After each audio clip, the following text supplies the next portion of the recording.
Ne plus gaspiller son eau, c'est devenu une priorité pour Jean-Pierre Thébault, car ses factures ne cessent d'augmenter.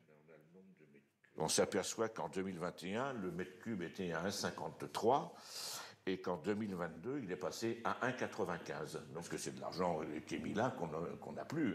11% de plus sur le prix de l'eau et l'assainissement obligatoire. Derrière cette hausse, l'augmentation du coût de l'énergie. Dans ces bassins, par exemple, l'eau est nettoyée grâce à l'air envoyé par des surpresseurs et ces machines sont gourmandes en électricité. On ne peut pas faire comme on a fait dans des gymnases, baisser de 1 degré ou de 2 degrés ou dans les piscines, etc.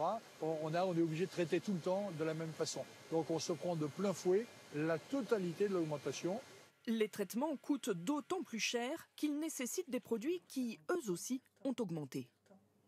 Il y a eu tous les problèmes des matières premières, puisqu'il faut aussi des matières premières, par exemple le chlore et le charbon actif, qui sont deux produits qui sont indispensables pour assurer la qualité sanitaire de l'eau potable.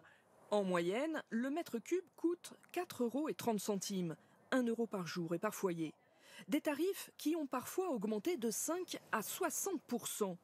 Dans ce village de Saône-et-Loire, cet éleveur doit absolument abreuver ses bêtes et il sait qu'il dépensera nettement plus dès la prochaine sécheresse.